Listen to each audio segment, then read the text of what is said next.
Hello, this is L58, and welcome back to another episode of Let's Play Final Fantasy VI. Last episode, we just, rescued Edgar, in a sense, or helped him defeat what was stopping the Castle of Figaro from re-emerging out of the sand. And so, we find out that for the last year, Edgar's been pretending to be this other person, Gerald, in order to get into his castle. It's kind of convenient that by the time we run into him, he's able to get into the castle. I don't know. Like I said, I always just thought that was a little strange. And I think he looks cool with his darker clothes, but we're not gonna see that again.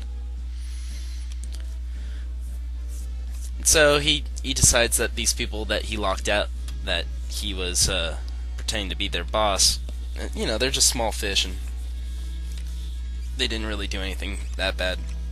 So I'm going to equip Edgar, switch him to the front of the party, because I think Celis has gotten enough screen time for now, and Edgar hasn't for a long time. Gonna throw an amulet on him, and really, I guess I'll just throw a black belt. Black belts are always nice to have if you can't think of a second relic. Alright, so this upcoming area, you'll also want to learn some fire, because a lot of the enemies you're gonna fight are weak to fire. And let's see, we fight some neck hunters. If I remember correctly, they can steal from you, so you do want to take them out pretty quickly. But they should be pretty easy to take out. About 2 attacks. Yeah. Why did I just attack with Edgar? That was weird.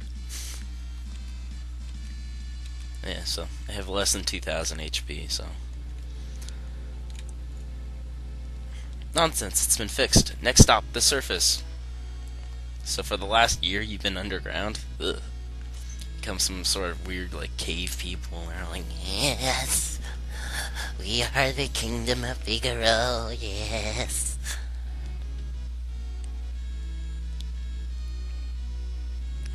you have to remind yourself that a year has passed, so people have changed. At least you would think that they would change. Okay, so with that, you want to go across the mountain range, which is now the ocean. Things really have changed. And we want to go to our next area and meet the next character. But before we do that, there is a new tool for sale. And we could have gotten this earlier when we were fighting the cranes that Kefka sent against us. But this tool isn't that amazing. The Debilitator. Basically, what it does is, when you use it, it will give whatever enemy Edgar uses it on another weakness. It sounds like it could be very useful, but in some cases he makes them weak against water, and you don't really have a water spell. Or he makes them weak against Pearl, and we don't have Pearl yet. So, I think I'm showing it off right here. It looks kind of cool, right? Now weak against poison. Okay, cool. But whatever. I only found it to be useful in maybe 1 or 2 instances, and really it wasn't that useful. So, alright, so I'm gonna go up here. And we have a Narsh guard. It's saying Narsh is now filled with monsters. Great. Poor Mog and Amaro. Oh, we get a little flashback of how this town used to be. Not like we weren't here before.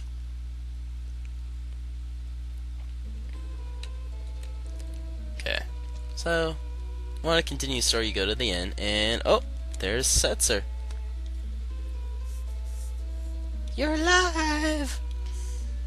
He's just drinking his sorrows away, waiting for the world to slowly crumble upon itself.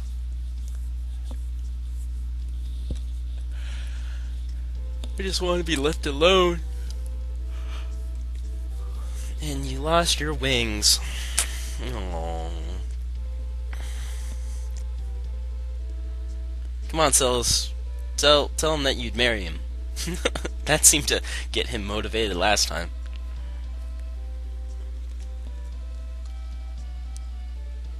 And do something about it, son.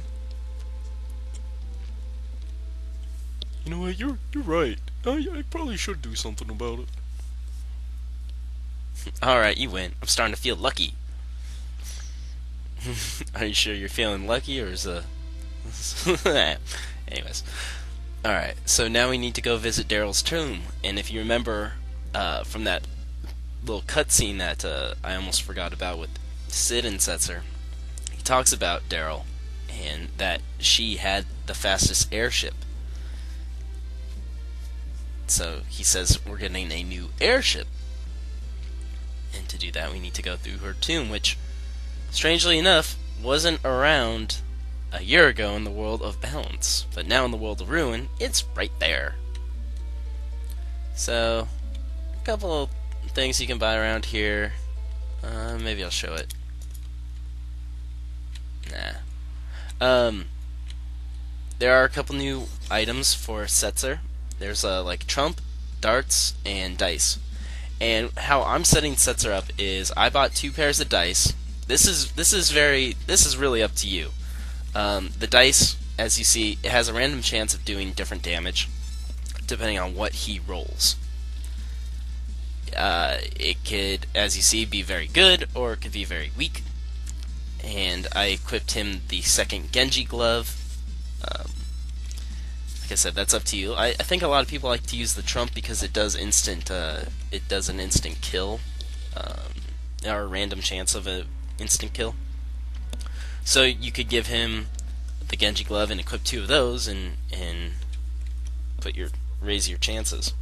But really, up to you. Once again, I like the dice feature, and I don't really use Setzer too much, so I figured I'd just show it off while I could. So this is where you want to have your amulets and ribbons equipped, because a lot of these enemies here can cast the zombie status. And the only character I have it on is Setzer, and they just put it on him. What are the chances, right? Well, you wanted to make sure you have about 10 of these Revertifies, whatever it's called.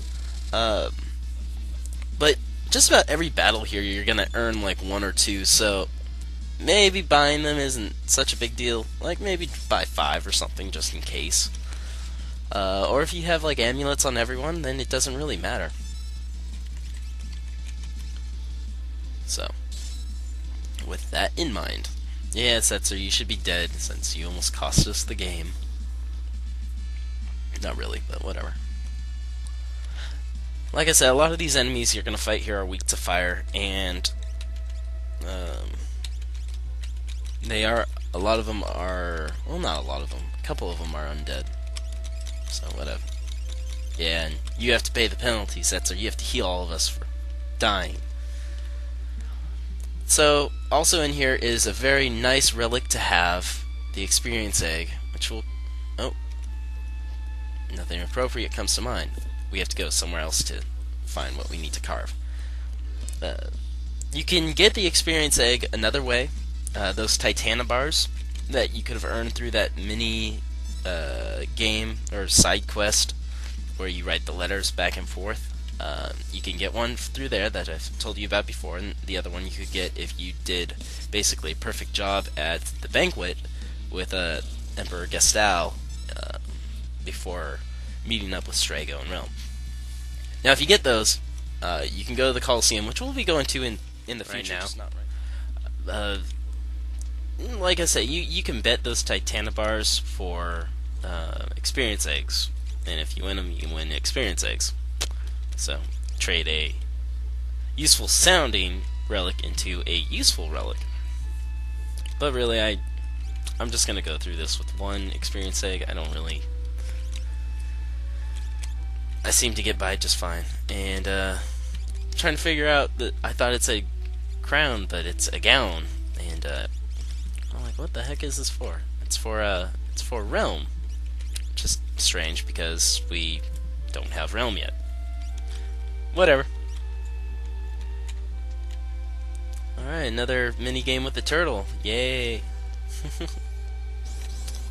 Alright, these Mad Oscars, they're not much to worry about. I think fire does the trick against them, but you might have seen this sprite or this model in another Final Fantasy. It's fairly popular. It shouldn't be too much to worry about. Just a couple attacks will take it down. But I'm going to run out of time, so I'm going to have to end it after this battle. So next episode we'll explore more of the tomb. Until then, this is L58 saying thank you for watching. Have a good day. Bye.